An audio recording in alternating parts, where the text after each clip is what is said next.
दीपक ने स्वागरात की सहज पे जब अपनी पत्नी का घूंघट उठाया तो उसकी खूबसूरती पे मर मिटा। जिस पल का इंतजार उसे सालों से था वो आज आ चुका था। उसने अपनी स्वागरात के लिए सैकड़ों सपने सोच रखे थे, मगर जब उसने दूध पी के स्वागरात मनाना चाहिए तो उसकी पत्नी ने उसे मना कर दिया। उसकी पत्नी ने उसे मना करते हुए कहा, मैंने मन्नत मांगी है, हम 6 महीने तक कुछ भी नहीं कर सकते। दीपक एक अच्छा पति था, उसने अपनी पत्नी की भावनाओं का सम्मान किया और वो उसकी बात मान गया और उसने उस रात स्वागरात नहीं मनाई और वो जमीन पे चटाई बिछा के उस रात सो गया। 2 महीने बाद दीपक की नंगी लाश उसी के कमरे में मिली। अब यहाँ सवाल ये उठ रहा, दीपक की पत्नी ने ऐसी कौन सी मन्नत मांग रखी थी जो उसने कहीं हफ्तों अपनी गैर स्वागरात में मना दी दीपक, और दीपक की हत्या किसने, क्यों और कैसे की? तो भाइयों, इन सभी सवालों के जवाब हम तुम्हें अपनी वीडियो में देंगे, तब वीडियो में अंत बने रहिए। चलो तो वीडियो को शुरू करते हैं।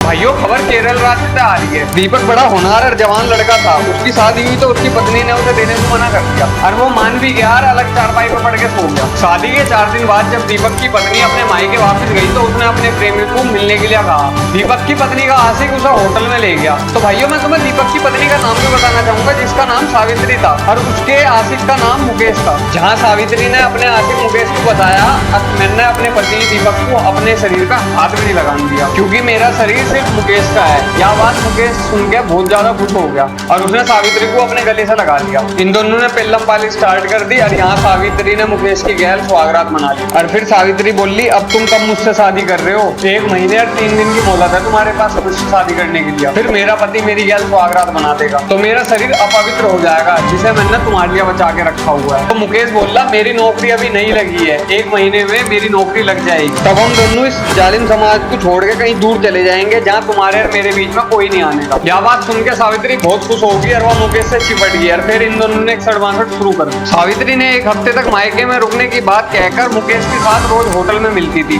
3 दिन तक तो वह मुकेश से रोज मिलकर एक सड़बासठ करती रही, मगर चौथे दिन दीपक उसे लेने ससुराल पहुंच गया तो सावित्री बेमन से दीपक के साथ वापस घर आ गई। सने सने दिन बीतते गए। दीपक के ऑफिस जाने के बाद सावित्री अपने निठल्ले आशिक की गैर बात करक रहती और उससे वादा करक रहती अपना शरीर अपवित्र नहीं होने देने की। एक तरीके की अजीब सनक या कहो प्रेम का भूत चढ़ा हुआ था उसके सर पे, जो उसे कुछ भी नहीं देखने दे रहा था, ना सोचने दे रहा था, जो आजकल की फास्ट ट्रैक जनरेशन की प्रॉब्लम बनता जा रहा है। आखिरकार दीपक की शादी को 1.25 महीना पूरे हो गए। सोच के देखो किस तरह दीपक ने अपनी जो भावना है उसे रोका होगा और 1.25 महीने तक बिना कुछ करे एक ही कमरे में अपनी पत्नी की गैर रहा करता। इस कमाल के आदमी को हमें सल्यूट करना चाहिए और इसकी सहनशीलता से हमें भी कुछ सीखना चाहिए। मगर आज दीपक अपनी स्वागरात से भी ज्यादा एक्साइटेड था। उसने आज शाम को एक वाइग्रा की गोली भी खरीद ली थी। वो आज अपने हथियार पे जमा सालों का जंग अपनी पत्नी की घिसाई करके निकाल देना चाहता था। वो रात के 11 बजे बेडरूम में घुसाकर अपने पत्नी को बेतहाशा प्यार करने लगा। अधमरे मन से सावित्री उसका साथ दे रही थी और जब हथियार रगड़ने का नंबर आया तो सावित्री ने उसे याद दिलाया कि स्वागरात से पहले दूध भी पीना पड़ता है। तो दीपक बोला, अरे यार, मैं तो तुम्हारे पाने के हर्षोल्लास में ये बात भूल ही गया। दीपक ने अपने निर्वस्त्र शरीर पर तौलिया लपेटकर पास पर रखे स्टूल से दूध का गिलास उठा के गटक गया। दूध पी के दीपक सावित्री की ओर बढ़ा और उसके एक एक करके सारे कपड़े उतार दिए और फिर उसने सावित्री से प्यार करना शुरू कर दिया। अब उसका बर्दाश्त नहीं हो रहा था, वह सावित्री से मिलन के लिए तड़प रहा था। जैसे ही दीपक ने मिलन का प्रयास करा तो उसे लगा उसका सर घूम रहा है। इससे पहले कि वो कुछ समझ पाता वो गहरी नींद में चला गया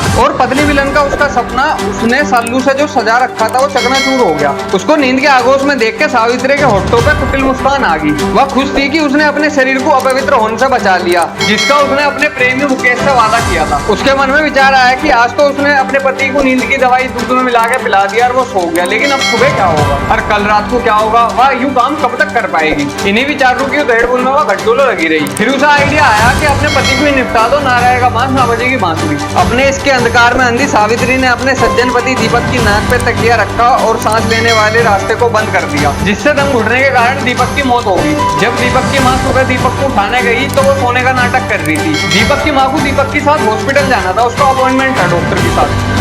उसने बहू को डिस्टर्ब किए बिना अपने बेटे दीपक की चादर खींच ली। तो चादर खींचने के बाद उसकी माँ ने पाया कि उसका बेटा पूरी नग्न अवस्था में पड़ा हुआ है। तब उसने शोर मचाया तो कलयुगी बहू ने अपने सोने का नाटक समाप्त करते हुए पति की इस अवस्था पे अचानक से आश्चर्य व्यक्त किया। लोग जब इकट्ठे हुए थे सब लोगों को पता चल गया कि आज दीपक बुझ चुका है। उसकी मौत से दीपक के परिवार पर पहाड़ टूट गया। पुलिस की तफ्तीश और पोस्टमार्टम की रिपोर्ट के बाद सावित्री को दीपक की मौत का जिम्मेदार बताते हुए जेल में भेज दिया। तो भाइयों, यहाँ की एक और अवसरवाद से बड़ी कहानी। अगर यह कहानी तुम्हें बढ़िया लगी हो तो हमारे चैनल को सब्सक्राइब कर दियो और यह वीडियो अपने उन भाइयों थोड़े जरूर शेयर कर दियो जो इलू वाले हो, कभी अगली वीडियो में जब उनको बनानी पड़े।